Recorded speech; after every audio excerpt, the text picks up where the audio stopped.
सरकार लाई है विद्यार्थियों के लिए डिजिटल लाइब्रेरी। बच्चों के उज्जवल भविष्य के लिए बिहार सरकार है सदा अग्रसर और तैयार।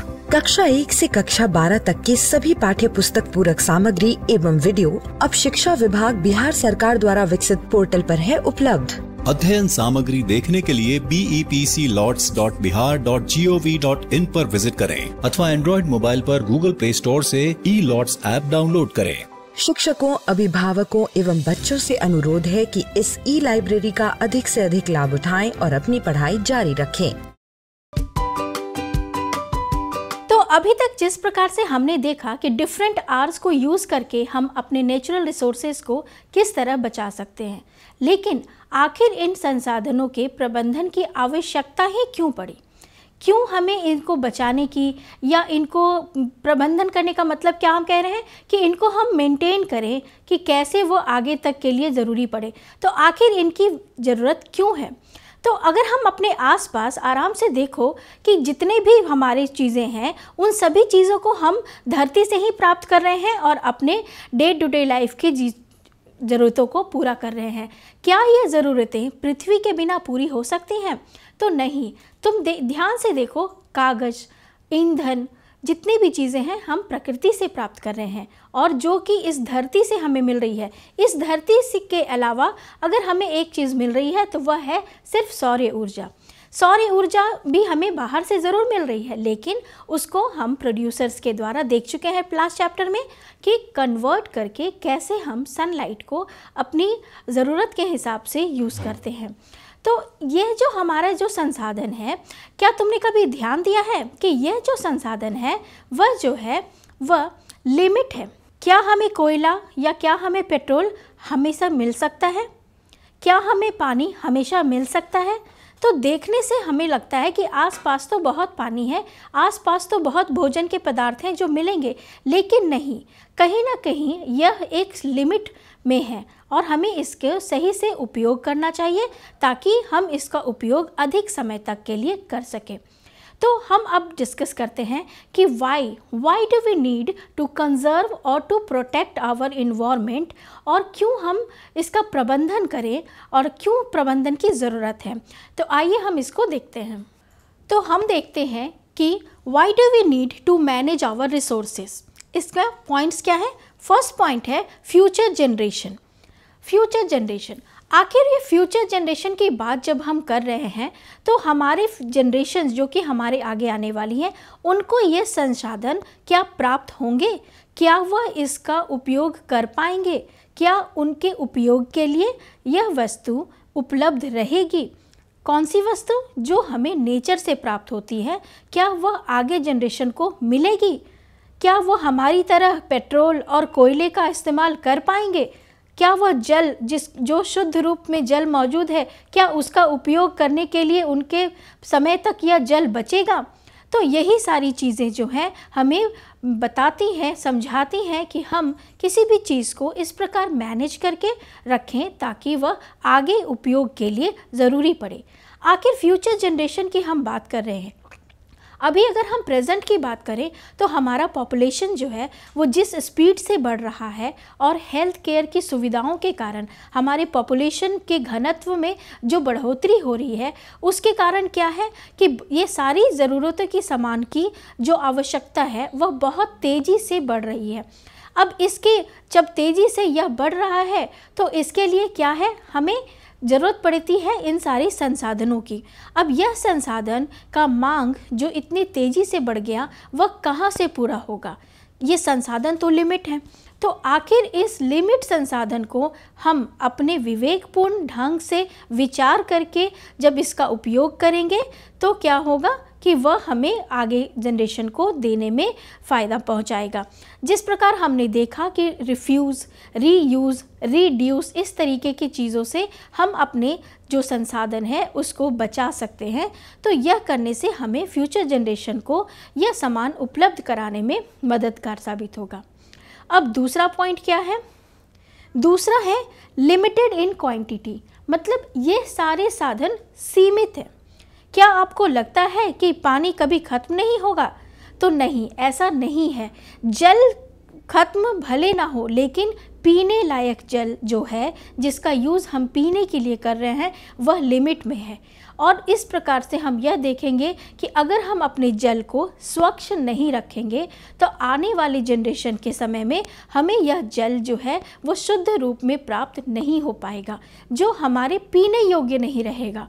तो इसी तरीके से जल है, कोयला है, पेट्रोलियम्स हैं, इस तरीके की चीज़ों को हमने क्या देखा कि कोयला और पेट्रोलियम हमें कहाँ से प्राप्त होता है? धरती के अंदर से। अब धरती के अंदर इन चीज़ों को बनने में बहुत मतलब कि हज़ारों हज़ार साल लगते हैं, और जब हम उसका यूज़ करते हैं तो हम उसे डे बाय डे जल्दी से जल्दी यूज़ करते चले जाते हैं। तो जब ये ख़त्म होगा और इसके बनने के प्रोसेस में ये जो लॉन्ग ड्यूरेशन होता है, तो फिर ये कैसे मैनेज हो पाएगा? तो इसलिए कहा जाता है कि इन चीज़ों को आप विवेकपूर्ण ढंग से धीरे धीरे इस्तेमाल करें ताकि ये अन्य लोगों को भी इस्तेमाल के लिए मौजूद रहे। अब इसके बाद हम देखते हैं इक्वल डिस्ट्रीब्यूशन। जब हम जान रहे हैं कि हमारा जो संसाधन है वह सीमित है, तो हमें इसका इक्वल डिस्ट्रीब्यूशन करना चाहिए। मतलब जो संसाधन हमें पृथ्वी के किसी भी जगह पे मिल रही है, उसका हम सभी लोगों को बराबर समान रूप से इसका उपयोग करने की मदद करें। यह ना हो कि सिर्फ कुछ शक्तिशाली और अमीर लोग ही पेट्रोल और ऐसी महंगी चीज़ों का उपयोग कर रहे हैं और बाकी जनसाधारण लोगों को वो चीज़ें नहीं मिल रही हैं। तो इसी के लिए हमें जो चीज़ें हैं इन सबको अच्छे से प्रबंधन करना चाहिए ताकि पृथ्वी पे मौजूद हर लोग उस चीज़ का अच्छे से और उपयोग कर सकें। तो जब हम नेचुरल रिसोर्सेज के प्रबंधन की बात करते हैं तो हम एक एग्जाम्पल लेते हैं माइनिंग का, खनन। तो हम क्या देखते हैं कि खनन जो किया जाता है वो किस लिए किया जाता है? मेटल को एक्सट्रैक्ट करने के लिए, यानी धातु को निकालने के लिए। तो जब हमने धातु का एक्सट्रैक्शन पढ़ा होगा पहले, तो हमने देखा है कि यह जो मेटल निकलता है उसके साथ बहुत सारी इम्प्योरिटीज़, जिसको कि हम स्लैग या धातु मल कहते हैं, उसका भी होता है। तो जब वह निकलता है तो क्या यह धातु मल से हमने धातु को तो निकाल लिया शुद्ध करके, लेकिन यह धातु मल का आखिर क्या होगा? तो नेचुरल रिसोर्स के प्रबंधन में हमें इस बात का भी बहुत ही महत्वपूर्ण रूप से ध्यान रखना चाहिए कि जो भी इसके अपशिष्ट पदार्थ निकल रहे हैं उसका निपटारा कैसे होगा। धरती को बचाने की जब बात आती है, इसके प्रबंधन की बात आती है, तो हमारा जो हम इंडियंस, हमारा जो वैदिक काल से चला आ रहा साहित्य और जो भी हमारी संस्कृति है, उसमें धरती को हमेशा माँ कहा गया है। इसलिए हमने इसके लिए हम बहुत सारी अपनी पहले पुस्तकें और जो सूक्तियाँ चलती थी हमारी संस्कृति की, उसमें हम ये पढ़ सकते हैं, जैसे कि अथर्ववेद। उसमें हम यह जान सकते हैं कि धरती को बचाने के लिए किस प्रकार से कोशिशें जो हैं वह शुरू से ही की जाती हैं, और ये हमें बताया गया है उसके द्वारा कि कैसे धरती हमें क्या देती है और इसका हमें किस प्रकार से प्रबंधन करना चाहिए। तो हमारे एग्जाम्पल्स में हम एक दो सूक्तियाँ देखते हैं और जानते हैं कि हम कैसे जल्दी से उसको धरती के प्रबंधन और धरती से हमें क्या मिलता है उसको हम जान सकते हैं। तो हमारे इंडियन लिटरेचर अथर्ववेद के 12.1.11 में हम देखते हैं कि एक सूक्ति दी हुई है, गिरियस्ते पर्वता हिमवंतोरण्यम ते पृथ्वी स्योन्मस्तु बंभो कृष्णा रोहिणी विश्वरूपाम ध्रुवाम भूमि पृथ्वीम मृद्युगुप्ताम अजिहंतो अक्षराध्याष्टाम पृथ्वी महम। इस श्लोक का अर्थ क्या है? मात्र पृथ्वी के लिए नमस्कार। हे माता पृथ्वी, आपके पर्वत और आपके बर्फ से ढकी चोटियाँ, घने जंगल हमें शीतलता और सुखानुभूति का प्रदान करते हैं। हे माँ, आप अपने कई रंगों में विश्व स्वरूपा हो। भूरा रंग पहाड़ों के लिए, नीला रंग समुद्र के जल के लिए, लाल रंग फूलों के लिए। आप अपने विश्व स्वरूपा और विस्मयकारी रूप के कारण हे धरती माँ, आप ध्रुव की तरह हैं, दृढ़ हैं, अचल हैं। आप इंद्र की तरह सशक्त से हैं। आप नींव की जो अजीवित हैं वह अचल है, अटूट है और उस पर हम दृढ़ता से खड़े हैं। तो इस श्लोक के द्वारा धरती माँ का जो गुणगान किया गया है उससे हमें हमारी पौराणिक कथाओं में भी बतलाया गया है कि धरती हमें किस प्रकार से मदद करती है हमारे जीवन को निर्वाह करने के लिए, इसलिए हमें इसे बचाना चाहिए। अब इसके बाद हम दूसरा एक श्लोक देख लेते हैं जल्दी से। वह क्या है? तो हमारा दूसरा सूक्ति अथर्ववेद के 12.1.35 से लिया गया है। वह क्या है? एते भूमि विखनामि क्षिप्रम तदाति रोहुतो माँ ते मर्म विमृग्वारी माँ ते हृदयम पापीपम। इस श्लोक में हम यह देखते हैं कि बताया गया है कि प्राकृतिक संसाधनों का अगर सही से प्रबंधन नहीं किया गया तो इसके गंभीर घातक परिणाम हो सकते हैं। आधुनिक उत्पाद और उपभोग एवं अधिकतम धनार्जन की तकनीक से पृथ्वी के वनों पर्वतों को नष्ट कर दिया जा रहा है। खनिज पदार्थों को निकालने के लिए पृथ्वी के अंदर खनन की प्रक्रिया के कारण पृथ्वी में बहुत सारे विच्छेदन कर पृथ्वी के मर्म स्थानों को चोट पहुंचाया जा रहा है। तो हम ये देखते हैं कि इन्हीं सब के कारण बाढ़ और धरती का फटना, धरती से आग निकलना, इस तरह की घटनाएं होती जा रही हैं और यह कहीं ना कहीं हमारी पृथ्वी को नष्ट करते जा रही है। इसका एक बहुत ही एग्जाम्पल अभी हम देख सकते हैं कि मेघालय में 1200 फीट नीचे की एक खनन की गई थी, जिसके कारण वहाँ पर से उस धरती में से ज्वलनशील पदार्थ और आग ज्वाला का निकलना स्टार्ट हो गया। तो इस प्रकार से बहुत सारी ऐसे एग्जाम्पल्स हैं जो हम आसानी से देख सकते हैं कि जैसे हम पृथ्वी को कष्ट पहुंचा रहे हैं उसी प्रकार पृथ्वी भी हमें किसी न किसी प्रकार से कोई न कोई विनाशकारी संदेश दे रही है। तो प्राकृतिक संसाधन के प्रबंधन में अब हम आगे देखेंगे कि वन्य एवं वन्य जीवन का प्रबंधन कैसे किया जा सकता है। तो वन यानी कि जंगल जो है उसे हम जैव विविधता का हॉटस्पॉट यानी कि बहुत ही महत्वपूर्ण जगह मानते हैं। क्यों? क्योंकि जंगल में जब हम जाते हैं तो वहाँ पे हमें पेड़ पौधे, जीव जंतु की वैरायटीज़ एंड वैरायटीज़ मिलती हैं, जहाँ पर कि जो स्पीशीज़ का वेरिएशंस होता है वह अधिक से अधिक देखा जा सकता है। लेकिन जीवों में ये जो विभिन्न स्वरूप होते हैं वह तो ज़रूरत है ही, और डिफरेंट टाइप ऑफ स्पीशीज़ भी ज़रूरत है। तो इस जगह को अगर वन को संरक्षित किया जाता है तो हम अपने स्पीशीज़ के जीवन को तो बचा ही सकते हैं और उसके नए नए वेरिएशंस को भी, जो विविधता हैं उनको भी हम मौका दे सकते हैं कि वह इस जीवन में आए और इस धरती पे अपने आप को वह जीवित रख सके। अब हम जब वन की बात कर रहे हैं तो बच्चों तुम लोगों ने बहुत ही पहले, हम लोग 9th क्लास में पढ़ चुके हैं कि बहुत सारी चीज़ें ऐसी हैं जो कि हमें वन से प्राप्त होती हैं। वन हमें बहुत सारी चीज़ें को देता है। लेकिन अगर हम सिंपल सी बात करते हैं कि जानवर, जो जंगल में जंगली जानवर जो पहले मौजूद थे और अब नहीं है, क्या हमने सोचा कि वह क्यों नहीं है? आखिर उनका क्या कैटेगराइजेशन है, पहले हम वो समझते हैं और फिर हम देखेंगे कि हमारे क्या करने से वह आज भी हो सकते थे या नहीं हो सकते थे। तो हम देखते हैं कि इंडेंजर्ड एनिमल्स, क्यों हम इसे कैटेगराइज कर रहे हैं और क्यों समझा रहे हैं? क्योंकि हमें किसी प्रकार से यह जो जानवर हैं उन्हें बचाना है। When the number of species of an animal become very low, they face the risk of becoming extinct। मतलब अगर उनका नंबर कम होते जा रहा है तो वह कहीं ना कहीं एक्सटिंक्ट हो जाएंगे, मतलब विलुप्त हो जाएंगे। तो हम देखते हैं कि एक्सटिंक्ट एनिमल्स के अंतर्गत हम किन्हें रखते हैं। इसका मतलब क्या है? That means that there are no more animal और दैट स्पीशीज लेफ्ट, और that no living animal has been found over 50 years. मतलब कि वह एनिमल अभी तो है ही नहीं और पिछले 50 सालों से वह धरती पर नहीं देखा गया है। वैसे एनिमल्स को हम एक्सटिंक्ट एनिमल्स कहते हैं। उसी प्रकार से CR यानी क्रिटिकली इंडेंजर्ड, ये कौन से जानवर होते हैं? यह इंडिकेट करता है that a species is facing an extremely high risk of being extinct very soon. मतलब वैसी स्पीसीज जो कि बहुत ही जल्द खत्म होने के कगार पर है, उसे हम क्रिटिकली इंडेंजर्ड स्पीशीज़ में रखते हैं। इसके बाद तीसरा है इंडेंजर्ड। इंडेंजर्ड का क्या मतलब है?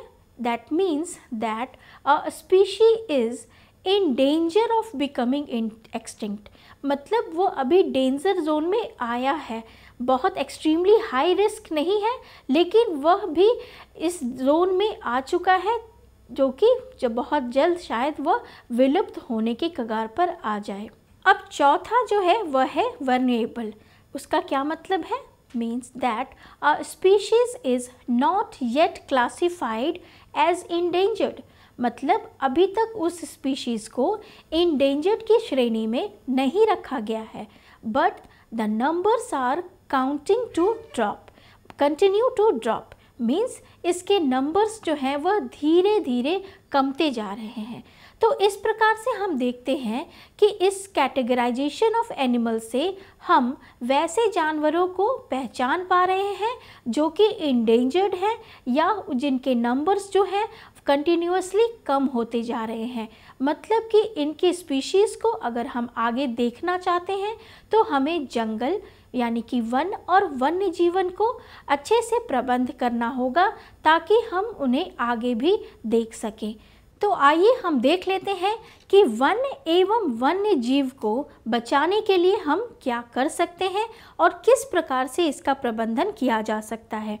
हम देखते हैं कि वंशागत जैव विविधता को संरक्षित करने का प्रयास प्राकृतिक संरक्षण के मुख्य उद्देश्यों में से एक है। क्यों है? ताकि यह हमारे इकोसिस्टम के स्थायित्व को बचा सके। तो इसके लिए हम दो तरीके से हम इसका प्रबंधन कर सकते हैं। पहला है स्टेक होल्डर या दावेदार, दूसरा मैनेजमेंट ऑफ फॉरेस्ट या संपोषित प्रबंधन। अब हम ये देखते हैं कि इन दोनों चीज़ों से कारण कैसे हम वन्य का प्रबंधन कर सकते हैं, और इसमें एक बहुत ही इम्पॉर्टेंट पॉइंट को हम लोग डिस्कस करने वाले हैं जो कि है कि peoples participation in the management of forest, कि कैसे जो लोग हैं वह फॉरेस्ट के मैनेजमेंट में पार्टिसिपेट कर सकते हैं या अभी तक जिन्होंने इसका पार्टिसिपेट किया है। तो जब हम वन के संरक्षण की बात करते हैं तो हमें यह देखना होगा कि जो इसके दावेदार हैं वही इसका प्रबंधन अच्छे से कर पाएंगे। तो आगे हम देखेंगे कि स्टेक होल्डर्स या इसके दावेदार कौन कौन लोग होते हैं और उनका इसमें क्या रोल होता है।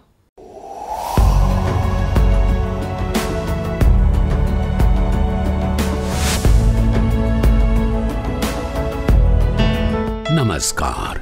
आप शिक्षकों द्वारा दी गई अच्छी शिक्षा से आज लाखों विद्यार्थी इनोवेशंस कर रहे हैं। उन सभी को इंस्पायर अवार्ड्स मानक में हिस्सा लेने प्रोत्साहित कीजिए।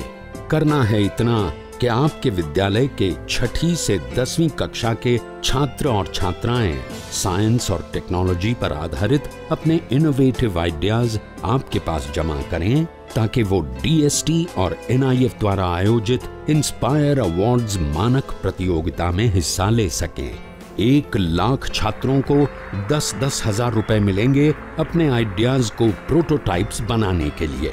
फिर छात्र डिस्ट्रिक्ट, स्टेट और नेशनल लेवल पर अपने इनोवेशंस को दिखाएंगे, फिर प्राइजेस और सम्मान पाएंगे। तो आज ही अपने स्टूडेंट्स को हिस्सा दिलवाएं इंस्पायर अवार्ड्स मानक में।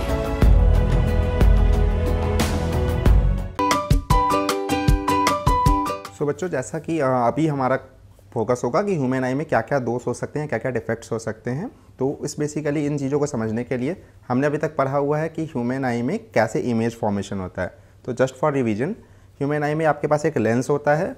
वो लेंस आपका कॉन्वेक्स टाइप का होता है, मतलब आपका उत्तल दर्पण का लेंस होता है। और उत्तल दर्पण के लेंस से जो प्रतिबिंब बनता है वो बनता है आपका रेटिना पे, जिसे आप दृष्टि पटल भी कहते हैं।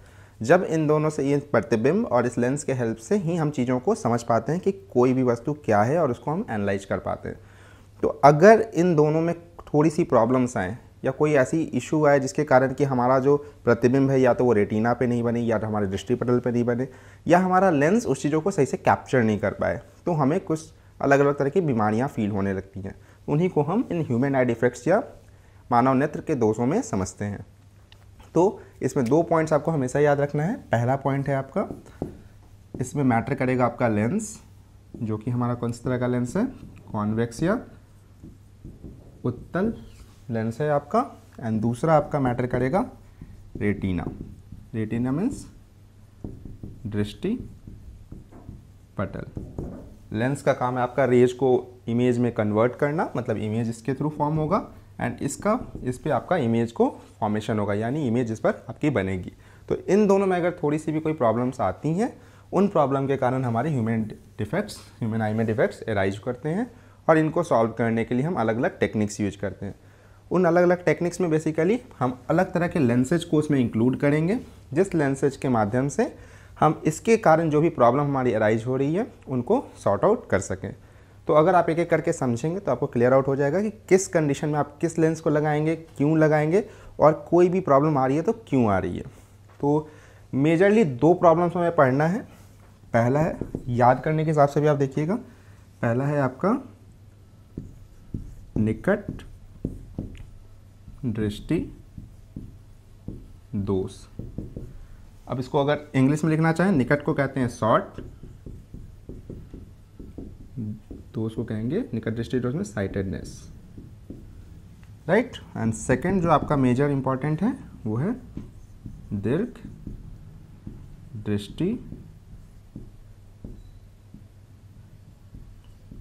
दोष। दीर्घ को क्या कहेंगे आपका लॉन्ग साइटेडनेस। तो इसको देख के ही लग रहा होगा कि इसमें निकट दृष्टि दोष है, तो नाम से भी आप बहुत कुछ कैप्चर कर सकते हैं और इसका इंग्लिश ट्रांसफॉर्म हो जाएगा शॉर्ट साइटेडनेस। दूसरा है दीर्घ दृष्टि दोष जिसमें लॉन्ग साइटेडनेस। इन दोनों को कंबाइन करके आपके डिफरेंट फॉर्म्स ऑफ एरर्स या प्रॉब्लम्स और आती हैं, बट पहले हम लोग इन दोनों पे फोकस करेंगे कि इन दोनों में एक्चुअली में क्या प्रॉब्लम हो रहा है और किस तरह से इनको हम दूर कर सकते हैं। सो हम स्टार्ट करते हैं निकट दृष्टि दोष से। निकट दृष्टि दोष, या जिसे हमने इंग्लिश में क्या कहा था, शॉर्ट साइटेडनेस, या इसी को आप इंग्लिश में और भी कह सकते हैं नियर साइटेडनेस। तो आपके बुक में कुछ जगहों पे नियर साइटेडनेस में लिखा मिलेगा, या कभी आप इंटरनेट पर ब्राउज करेंगे तो आपको शॉर्ट साइटेडनेस भी मिल सकता है। तो दोनों सेम चीज़ें ही हैं, बस समझना है कि आपको नियर लिखा है तो मतलब निकट दृष्टि दोष के बारे में हम बात कर रहे हैं। जब भी आप निकट दृष्टि दोष की बात करेंगे तो उस कंडीशन में प्रॉब्लम क्या राइज होती है कि आप निकट की चीज़ों को आसानी से देख पाएंगे, निकट की वस्तुओं को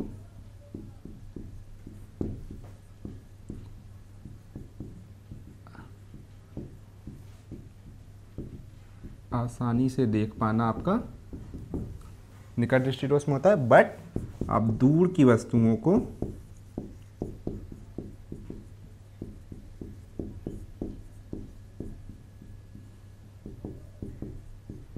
नहीं देख पाएंगे।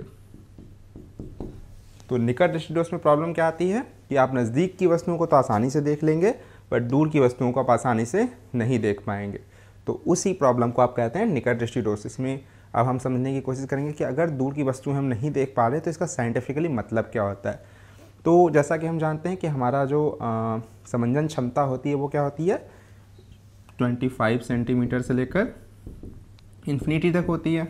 मतलब 25 सेंटीमीटर तक की चीज़ों को हम देख सकते हैं, बट जो इन्फिनिटी हमारा बहुत दूर की चीज़ें हैं उसे हम नहीं देख पा रहे हैं। तो उस कंडीशन में हमारे पास निकट दृष्टि दोष एराइज हो रहा है।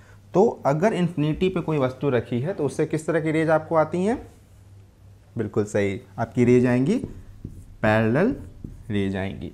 तो डैट मीन्स अगर हमारे लेंस पे, हमारे आई पे पैरेलल रेज आए तो उसका इमेज सही जगह पे नहीं बन रहा होगा। इसी कारण से ये पार्टिकुलर दोष पैदा हुआ होगा, क्योंकि हम इस चीज़ में दूर की वस्तुओं को नहीं देख पा रहे हैं। और दूर की वस्तुएं किस तरह की रे पैदा करती हैं, किस तरह की रेज हमारे आंखों तक भेजती हैं, वो होती हैं पैरेलल रेज। और पैरेलल रेज का अगर इमेज फॉर्मेशन हमारे रेटिना पे या हमारे आंखों में सही तरीके से नहीं होगा, तभी हमारी ये प्रॉब्लम एराइज करेगी। तो डैट मीन्स जो भी हमारी पैरेलल रेज हैं वो सही जगह पे इमेज अपनी फॉर्म नहीं कर पाती हैं, इसके कारण हमें निकट दृष्टि दोष की प्रॉब्लम आती है। तो अगर कोई पैरेलल रे हमारे पास आ रही हो तो उसका इमेज हमारा कहाँ बनता है, फोकस पे बनता है। हम लोग पहले पढ़ चुके हैं कि जब भी कोई पैरेलल रे जा रही हो उसका इमेज कहाँ बनेगा, फोकस पे बनेगा। तो अगर इमेज हमारा सही जगह पे नहीं बन रहा है, मतलब अगर हम यहाँ पे एक आई ड्रॉ करते हैं, यहाँ पे हमारा लेंस है, तो पैरेलल रेज हमारी आ रही हैं। अब क्या हो रहा है, हमारा इमेज जो है इस पॉइंट पे नहीं बन के कहीं यहाँ पे बन जा रहा है, तो हमें क्या होगा, वो इमेज दिखाई नहीं पड़ेगा। क्यों नहीं दिख रहा है, क्योंकि यहाँ पे बनता तो हमें दिखाई देता, या इस दृष्टिपटल या रेटिना पे बनता तो हमें दिखाई देता, पर चूंकि ये बीच में कहीं बन जा रहा है तो ये हमें दिखाई नहीं देगा। तो इसका मतलब क्या आ रहा है, क्या प्रॉब्लम्स आ रही है हमारी, कि जो एक्चुअल हमारा फोकस पॉइंट है, क्योंकि ये कहाँ कट कर रहे होंगे, फोकस पे, तो फोकस पॉइंट क्या हो रहा है, आगे बढ़ जा रहा है। तो फोकस पॉइंट अगर आगे बढ़ जा रहा है तो इसका मतलब क्या क्या हो सकता है वो हमें सोचना होगा कि निकट दृष्टिदोष क्यों होगा, जब हमारा फोकस पॉइंट आगे की तरफ आ जाएगा या इमेज जो है हमारा वो फॉर्म नहीं हो पा रहा है, आगे की तरफ फॉर्म हो जा रहा है, और चूंकि वहाँ पे रेटिना है नहीं तो हमें वो दिखाई देगी नहीं। तो इसके दो कारण क्या हो सकते हैं, पहला है कि हमारा फोकस ही आगे आ जाए, focus move towards lens. Focus के लेंस की तरफ मूव करने का मतलब क्या हुआ कि हमारा जो वक्रता त्रिज्या है वो थोड़ा सा छोटा हो जाए। अगर वक्रता त्रिज्या हमारी छोटी हो जाएगी तो इसका मतलब क्या होगा, जो फोकस होगा जो वक्रता त्रिज्या की आधी होती है तो वो भी छोटी हो जाएगी। तो डैट मीन्स अगर हमारा वक्रता त्रिज्या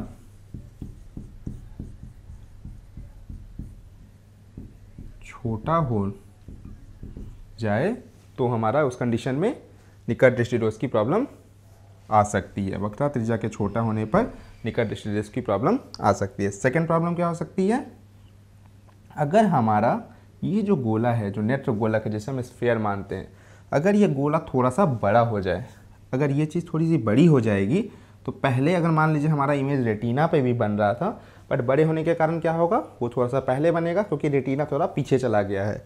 तो दूसरा इशू क्या आ सकता है कि नेत्र गोलक हमारा बड़ा हो जाए। तो नेत्र गोलक बड़ा होने से क्या होगा, जहाँ पे इमेज बनना चाहिए था उससे वो थोड़ा दूर चला गया, रेटिना ही हमारा दूर चला गया। रेटिना दूर चले जाने के कारण क्या हुआ, इमेज जो हमारा फॉर्म हो रहा है वो थोड़ा सा आगे फॉर्म हो जा रहा है, और आगे फॉर्म होने के कारण हमें वो चीज़ें नहीं दिखाई दे रही हैं। तो दो इशूज हमने क्या क्या पढ़े, पहला हमने पढ़ा कि हमारा जो दूर की वस्तुएं हैं जो कि फोकस पे अपना इमेज बनाती हैं वो हमें दिख नहीं पा रही हैं। इसके कितने कारण हो सकते हैं, दो कारण हो सकते हैं। पहला कारण है कि फोकस हमारा थोड़ा सा आगे शिफ्ट हो जाए। फोकस के आगे शिफ्ट होने का क्या रीज़न हो सकता है, फोकस के आगे शिफ्ट होने का रीज़न होगा कि हमारा वक्रता त्रिज्या थोड़ा सा छोटा हो जाए, जो हमने पहले लिखा है। सेकंड पॉइंट क्या हो सकता है, जो हमारा गोला है वो थोड़ा सा चपटा हो जाए या थोड़ा लंबा हो जाए। जब वो लंबा हो जाएगा तो ऑल्दो हमारा इमेज यहीं पे फॉर्म होगा, बट चूंकि हमारा गोला बड़ा हो गया है तो हमारा रेटिना दूर चला जाएगा, और अगर रेटिना पे हमारा इमेज फॉर्म नहीं हो रहा तो हमें दिखाई देगा नहीं। सो नेत्र गोलक के बड़े हो जाने के केस में भी इस तरह की प्रॉब्लम आ सकती है। तो हमने क्या अभी तक समझा कि निकट दृष्टिदोष के केस में हमें निकट की वस्तुएं तो आसानी से दिखेंगी, बट दूर की वस्तुएं अर्थात अनंत पे रहने वाली वस्तुएं हमें नहीं दिखाई देंगी। अनंत पे रहने वाली वस्तुएं जो कि फोकस पे अपना इमेज बनाती हैं वो चीज़ें हमारे लेंस में थोड़ा पहले शिफ्ट हो जाएंगी, हमारे प्रिंसिपल एक्सिस से थोड़ा पहले शिफ्ट हो जाएंगी। और इसके दो कारण हो सकते हैं। पहला कारण हो सकता है कि हमारा वक्रता त्रिज्या छोटा हो जाए, या दूसरा हो सकता है कि हमारा नेत्र गोलक थोड़ा बड़ा हो जाए। तो इन कारण से हमारा ये निकट दृष्टिदोष या शॉर्ट साइटेडनेस या नियर साइटेडनेस की प्रॉब्लम एराइज होती है। सो बच्चों, हम लोग निकट दृष्टिदोष को एक डायग्रामेटिक फॉर्म में देखते हैं कि किस तरह से ये प्रॉब्लम एराइज होती है और किस तरह की प्रॉब्लम्स इसमें आती हैं। तो हमने जैसे बात की थी, हमारे यहाँ कोई वस्तु रखी हुई है जो काफ़ी दूरी पे है, तो हमारी पैरेलल रेज आ रही हैं जो हमारे आँख पे जो कॉन्वेक्स लेंस है उस पर जाकर आपतित हो रही है, इंसिडेंट कर रही है। तो अगर ये रेज आ रही हैं यहाँ पर और इस पॉइंट पर आपतित होंगी तो हमें क्या पता है कि ये रेज जाकर कहाँ टकराएंगी, एक बिंदु पे टकराएंगी जो कि आपका फोकस पे होना चाहिए। मतलब ये पॉइंट हमारा फोकस पॉइंट होगा। तो वो रेज आपस में एक फोकस पॉइंट पर टकराती हैं, मतलब यहाँ पर ये इमेज अपना फॉर्म करती हैं। बट हम यहाँ क्या देख रहे हैं, इस पॉइंट पर हमारा रेटिना उपस्थित नहीं है। और अगर हमारा रेटिना या दृष्टिपटल इस पॉइंट पर उपस्थित नहीं होगा, अगर वहाँ पे रेटिना या दृष्टिपटल नहीं है, तो उसका मतलब हमें ये जो डायग्राम बना या जो इमेज बना वो हमें दिख नहीं पाएगा। तो हम क्या देख रहे हैं कि हमारा ये जो पोजीशन है ये थोड़ा सा डिफरेंट है एज कम्पेयर टू जहाँ पर होना चाहिए था। तो इसी कारण से हमने समझा कि ये वाला पार्टिकुलर जो इमेज है वो हमें नहीं दिखाई दे पाएगा। अब हम लोग थोड़ा सा सोचते हैं कि ऐसा क्यों हो सकता है। तो पहला क्या हो सकता है कि ये जो फोकल लेंथ पहले यहाँ होना चाहिए था वो घटकर थोड़ा पहले आ गया है। तो फोकल लेंथ पहले आने का क्या रीज़न हो सकता है कि हमारा वक्रता त्रिज्या घट गया हो। वक्रता त्रिज्या घटेगी तो फोकल लेंथ भी हमारी घट जाएगी। इसी कारण से फोकल लेंथ हमारा पहले आ गया है और इसी कारण से इमेज हमारा रेटिना पर नहीं बन पा रहा है। तो पहला हमने क्या कारण समझा था कि हमारा वक्रता त्रिज्या जो है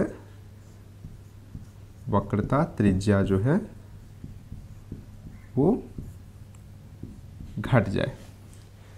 तो इसका मतलब क्या कह सकते हैं कि वक्रता त्रिज्या या तो घट जाए या हमारा जो अगर वक्रता त्रिज्या हमारी ये है, सपोज करते हैं ये सर्किल हमने लिया, हमने एक सर्किल ड्रॉ किया, ये सर्किल एक हमने लिया, तो वक्रता त्रिज्या इसकी छोटी है और एक सर्किल हमने थोड़ा सा बड़ा ले लिया। देख रहे हैं वक्रता त्रिज्या इसकी थोड़ी बड़ी है। तो हम इन दोनों में क्या देख रहे हैं, जिसका वक्रता त्रिज्या बड़ा है उसमें वक्रता कम है, मतलब कर्व जो है ये कम है। अगर वक्रता त्रिज्या बड़ी होगी तो कर्व कम होगा, वक्रता त्रिज्या छोटी होगी तो कर्व ज़्यादा होगा। मतलब जब वक्रता त्रिज्या छोटी हो रही है मतलब वक्रता हमारी बढ़ जा रही है, मतलब हमारा जो कर्वेचर है वो बढ़ जा रहा है। तो आप बुक में भी देखेंगे कि लिखा है कि वक्रता बढ़ने के कारण ये प्रॉब्लम होती है। तो क्या मतलब हुआ, जब वक्रता हमारी बढ़ गई तो वक्रता त्रिज्या हमारी घट गई, और वक्रता त्रिज्या घट जाने का मतलब हुआ कि हमारा जो फोकस दूरी है वो घट गया, और फोकस दूरी घटने के कारण जो इमेज यहाँ बनना चाहिए था वो इमेज हमारा यहाँ पे बन रहा है। तो ये हमने पहला पॉइंट समझा था, वो हम डायग्राम से भी देख पा रहे हैं। अब आते हैं हम दूसरे पॉइंट पर। दूसरे पॉइंट में क्या हो सकता है कि मान लेते हैं फोकस हमारा यहीं पे था, मान लेते हैं कि हमारा जो लेंस आई था वो कुछ इस तरह का ही था जो यहीं से पार कर रहा था, बट किसी कारणवश ये फैलकर जो हमारा ये जो सर्कल था ये फैलकर थोड़ा सा बड़ा हो गया। जब ये बड़ा हो जाएगा, जब हमारा नेत्र गोलक बड़ा हो जाएगा तो उस कंडीशन में क्या होगा, हम क्या देख रहे हैं कि हमारा ये जो रेटिना है जो यहाँ पे आना चाहिए था वो रेटिना थोड़ा सा आगे शिफ्ट कर गया। अब जब आगे शिफ्ट कर जाएगा तो इमेज तो हमें यहाँ पे चाहिए होगी तब हमें दिखाई देती, बट चूँकि इमेज हमारा अभी भी फोकस पे बन रहा है तो भी हमें वो दिखाई नहीं देगा। मतलब सेकेंड हमने क्या पढ़ा कि हमारा जो नेत्र गोलक है वो बड़ा हो जाए। जब नेत्र गोलक बड़ा हो जाएगा तो आपका इमेज तो फोकस पे बनेगा बट फोकस पे रेटिना नहीं होगा, इस कारण से भी आपको इमेज नहीं दिखाई दे पाएगा। तो ये दो कारण से हमने पढ़ा था कि इस कारण से आपका निकट दृष्टि दोष होता है या अकर करता है। अब इसमें अगर हम एक और थोड़ा सा पॉइंट एक्सटेंड करते हैं, एक पॉइंट हमने लिया ओ जो थोड़ा सा इन्फिनिटी से थोड़ा पहले है, मतलब मान लेते हैं इन्फिनिटी और सी के बीच में कहीं पर अवस्थित है। और अगर आपको कॉन्वेक्स लेंस का याद होगा तो हमने क्या पढ़ा देखा था कि जैसे जैसे हमारा इमेज ऑब्जेक्ट जो है इन्फिनिटी से आगे बढ़ता है, मतलब इन्फिनिटी से लेंस की तरफ आता है, हमारा इमेज जो है हमारा इमेज फोकस से दूर जाना स्टार्ट करता है, राइट। तो जैसे आप उसी कॉन्सेप्ट पर हम आगे बढ़ते हैं। अगर आपको याद हो कि इन्फिनिटी पे है तो फोकस पे होता है, इन्फिनिटी से सी के बीच में हो तो आपका एफ से सी के बीच में होगा। अगर इन सेंटर पे आ जाते हैं तो आपका सेंटर ऑफ कर्वेचर पे बनता है। अगर आप सेंटर ऑफ कर्वेचर और फोकस के बीच में आते हैं तो सेंटर ऑफ कर्वेचर और इन्फिनिटी के बीच में चला जाता है। अगर फोकस पे आते हैं तो इन्फिनिटी पर एग्जैक्टली पहुंच जाता है। तो इसका मतलब है जैसे जैसे हम ऑब्जेक्ट को नज़दीक ला रहे हैं हमारा इमेज उतना दूर जा रहा है। तो इसका मतलब क्या हुआ, जैसे जैसे ऑब्जेक्ट को हमने इस पॉइंट पर लेकर आए तो हमने क्या देखा कि ये जो हमारा इमेज फॉर्म अभी फोकस पे हो रहा था इससे थोड़ा सा तो आगे बनेगा, और आगे बनने का मतलब हमारा एक ऐसा पॉइंट हो सकता है जब हमारा इमेज जो है वो हमारे रेटिना पर बनने लग जाए। और उस सिचुएशन में जहाँ पे ये प्रॉब्लम्स भी एग्जिस्ट कर रही है, मतलब प्रॉब्लम एग्जिस्ट करने के बावजूद भी एक सर्टेन दूरी होगी जहाँ पे आपका ऑब्जेक्ट का इमेज हमारे रेटिना पर बनेगा। तो वो दूरी हमने यहाँ पर ओ पॉइंट से रिप्रेजेंट किया है। तो हम क्या समझ पा रहे हैं कि एक ऐसा बिंदु ओ एक ऐसा बिंदु है जहाँ पे निकट दृष्टि दोष वाले आँख में भी हमें चीज़ें दिखाई दे रही हैं। वो ओ जो बिंदु है जनरल आँख के लिए इन्फिनिटी पे होता, बट ये चूँकि हमारा एक दोष से ग्रसित है तो उसके लिए हमारा एक सर्टेन ओ पॉइंट पर है। तो मान लीजिए हमें इस प्रॉब्लम को सॉल्व करना है। इस प्रॉब्लम को सॉल्व करने का तरीका क्या होगा कि हमारा कोई भी वस्तु जो इन्फिनिटी पे रखा हो, जो हमें नहीं दिख रहा है, कुछ ऐसा अरेंजमेंट करें कि वो वस्तु हमें लगे कि ये ओ पॉइंट से उसका वो वस्तु एग्जिस्ट कर रही है। अगर वो वस्तु ओ पॉइंट पे एग्जिस्ट करने लग जाएगी तो इसका मतलब क्या होगा, हमें वो डायग्राम या इमेज हमें अपने रेटिना पर दिखने लग जाएगा। तो इसी के लिए अब हमें सोचना ऐसा होगा कि हमारा कौन सा ऐसा लेंस है जो इन्फिनिटी पर रहने वाले ऑब्जेक्ट का इमेज ओ पॉइंट पर बना सके। अगर कोई ऐसा लेंस हम लगा देते हैं अपने आँख के लेंस के आगे तो उस कंडीशन में हमें वो वस्तु आसानी से दिखने लग जाएगी। तो हमें किस तरह का लेंस चाहिए, तो हमें वैसा लेंस लगाना है जिसमें हमारा वस्तु अगर इन्फिनिटी पे रखा जाए या अनंत पे रखा जाए तो उसका इमेज हमें मिले in front of mirror, sorry in front of lens, और थोड़ा सा इन्फिनिटी से पहले मिलना चाहिए या एट ओ पॉइंट पे हमारा वो इमेज होना चाहिए। तो इमेज की पोजीशन हमारी ऐसी आनी चाहिए।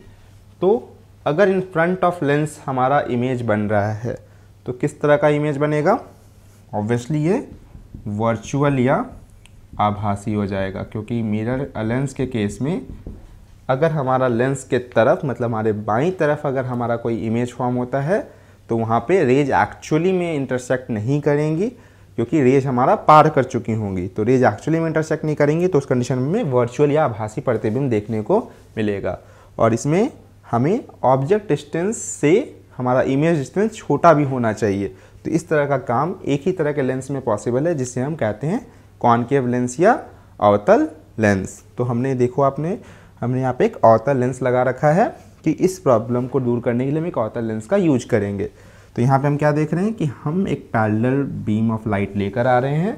वो पैरेलल बीम ऑफ लाइट अवतल लेंस से टकराने के बाद इस ओ पॉइंट पर अपना इमेज फॉर्म कर रही है।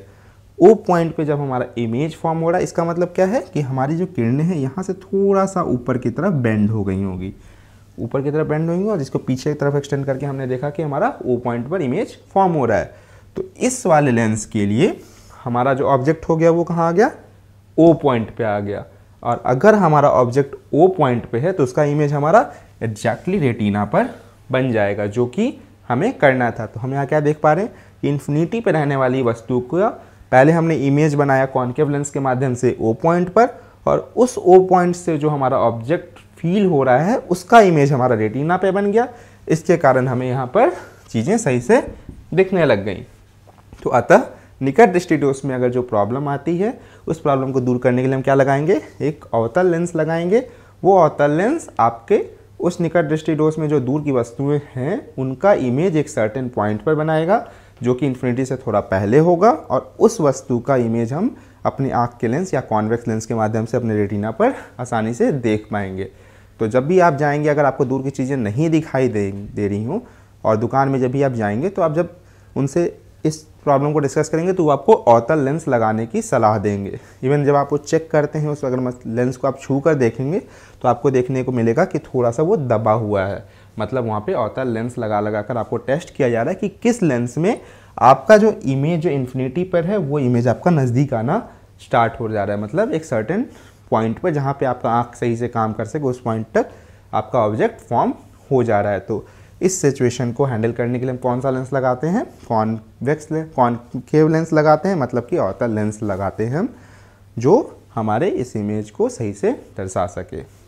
फिर से हम रिवाइज करते हैं कि निकट दृष्टि दोष का मतलब क्या हुआ कि निकट की चीज़ें हमें दिखाई दे सकें, दूर की चीज़ें हमें नहीं दिखाई दे।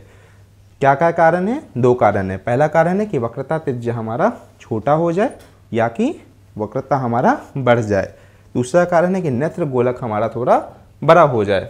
इन दोनों कारणों से हमारा जो इमेज है वो रेटिना से थोड़ा सा पहले बन जाता है। इसको दूर करने के लिए हम कौन सा लेंस लगाते हैं, हम कॉनकेव लेंस लगाते हैं, जो कि हमारे ऑब्जेक्ट का एक वर्चुअल इमेज बनाता है उस पॉइंट पर जहाँ पे कि हमें चीज़ें सही से दिखाई देती हैं। और फर्दर उस पॉइंट पर जो इमेज वर्चुअल इमेज बन रहा है उसके माध्यम से हमारा उसका यूज करते हुए हमारा जो आँखें में जो कॉन्वेक्स लेंस है वो कॉन्वेक्स लेंस उसका प्रतिबिंब रेटिना पर सही तरीके से बना देता है। तो ये कंप्लीट पिक्चर है आपके निकट दृष्टि दोष के बारे में। तो होपफुली आपको इसमें कुछ याद करने की ज़रूरत नहीं होगी। अगर इतना कॉन्सेप्ट आप समझ के रखेंगे कि आपका इमेज कहाँ फॉर्म होता है, क्यों फॉर्म होता है, उसके बेसिस पे आप आसानी से इसको समझ सकते हैं। सेकंड पॉइंट एक चीज़ और देखें हम कि रेटिना पे जो हमारा इमेज नहीं फॉर्म हो रहा है, इसके कारण चीज़ें नहीं दिख रही हैं। तो इसमें भी दो केस पॉसिबल है। एक पॉसिबिलिटी क्या है कि हमारा जो वस्तु है या जो इमेज बन रहा है वो इधर तरफ आ जाए, मतलब हमारी बाएं तरफ आ जाए, या दाईं तरफ चले जाए। तो हमने यहाँ पे क्या देखा कि हमने इसे बाईं तरफ शिफ्ट किया। तो अब आपको सोचना ये है कि हमने बाईं तरफ ही क्यों शिफ्ट किया। ऐसा नहीं हो सकता था क्या कि हम इसे दाईं तरफ शिफ्ट कर दे। तो इसके पीछे का कारण हम थोड़ा सा सोचने की कोशिश करेंगे। अभी हम इसे डिस्कस नहीं करेंगे, इसको डिस्कस करेंगे हम जब इसके बाद वाले जो डायरेक्ट दृष्टि को समझ लेंगे, उसके बाद हम इसको डिस्कस करेंगे। बट आपको ये सोचना बहुत ही ज़रूरी है कि रेटिना पे ऑब्जेक्ट का इमेज नहीं बन रहा है। अगर रेटिना पे ऑब्जेक्ट का इमेज नहीं बन रहा है तो हमने यहाँ पर आगे वाली पॉसिबिलिटी को क्यों लिया, पीछे वाली पॉसिबिलिटी को क्यों कंसिडर नहीं किया। तो अगले बार में जब हम डायरेक्ट दृष्टि को समझेंगे तो आपको शायद क्लियर होगा कि ऐसा हम क्यों निकट दृष्टि में हम आगे वाले साइड को ले रहे हैं और डायरेक्ट दृष्टि में हम ऐसा क्या करते हैं जिससे कि उसमें किस तरह की सिचुएशंस एराइज होती हैं। तो इस क्वेश्चन को भी थोड़ा सा ध्यान दीजिएगा। तो इसको अगर चाहें तो आप थोड़ा पॉज करके सोच भी सकते हैं कि क्यों हमने अपने इमेजेस को आगे की तरफ शिफ्ट किया है। क्या ऐसा रीज़न है कि ये इमेजेस अभी आगे की तरफ हैं। अगर पीछे की तरफ होता तो उसको हम निकट दृष्टि में हम क्यों नहीं कंसिडर करते हैं। और फिर फर्दर हम निकट दृष्टि के बारे में समझते हैं। सो अभी तक हमने निकट दृष्टि दोष दैट इज मायोपिया या नियर साइटेडनेस के बारे में पढ़ा। अब जस्ट उसका रिवर्स करेंगे हम, जिसमें हम दीर्घ दृष्टि दोष या फायर साइटेडनेस, लॉन्ग साइटेडनेस या इसे हम हाइपरमेट्रोपिया भी कहते हैं। तो जैसा कि नाम से ही क्लियर है, दीर्घ मतलब फार या लॉन्ग, इसका मतलब होगा कि हम दूर की चीज़ों को देख पाएंगे, दूर की वस्तुओं को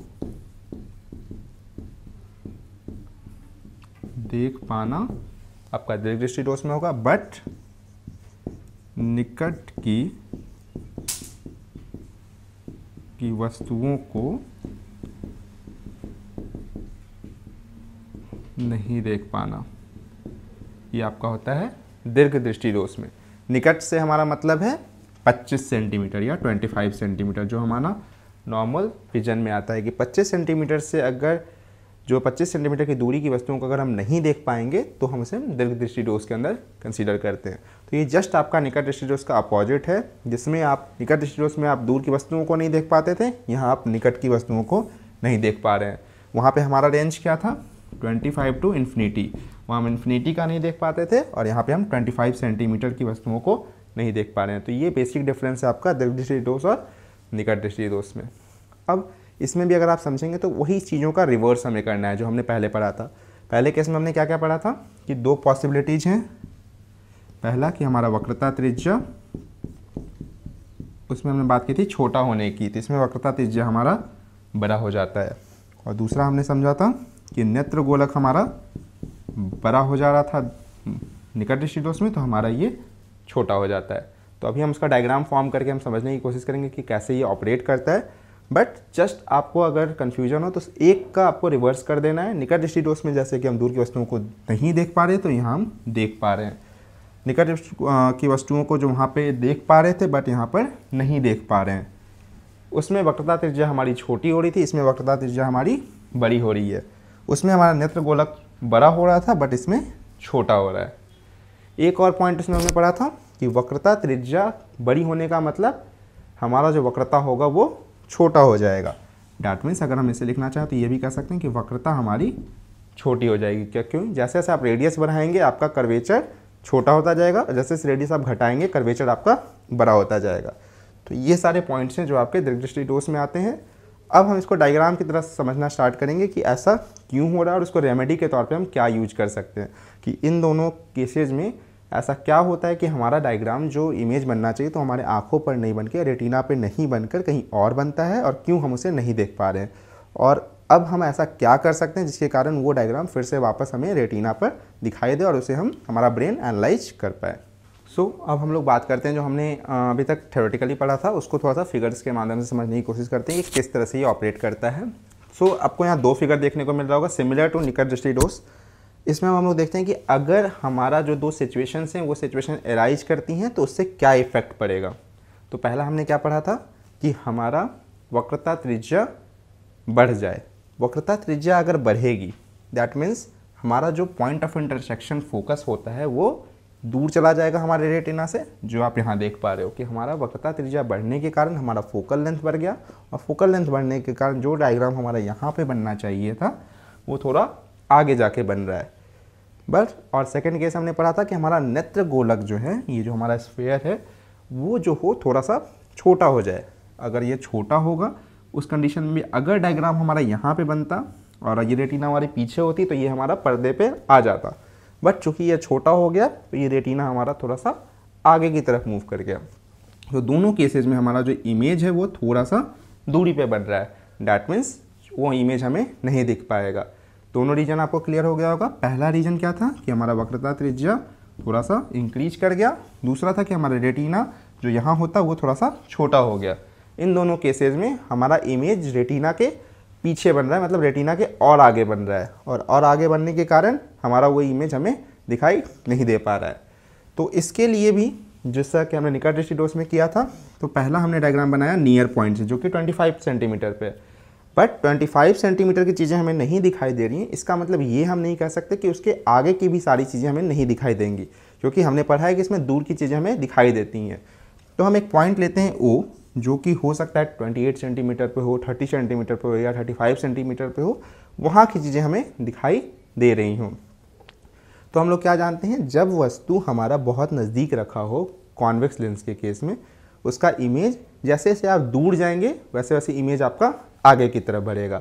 मतलब अगर हमारा ऑब्जेक्ट फोकस और सेंटर के बीच में है तो हमारा इमेज कहाँ बनता है, इन्फिनिटी और सेंटर के बीच में। अगर हमारा सेंटर पे ऑब्जेक्ट आ जाता है तो इमेज बनता है सेंटर ऑफ कर्वेचर पे।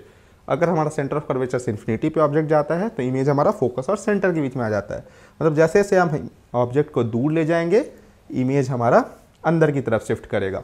मतलब कोई ना कोई ऐसा पॉइंट जरूर एग्जिस्ट करेगा कि उस केस में ये जो ऑब्जेक्ट का इमेज था वो थोड़ा अंदर की तरफ आ जाए, और वो पार्टिकुलर पॉइंट हमने O से यहाँ डेजिनेट किया है।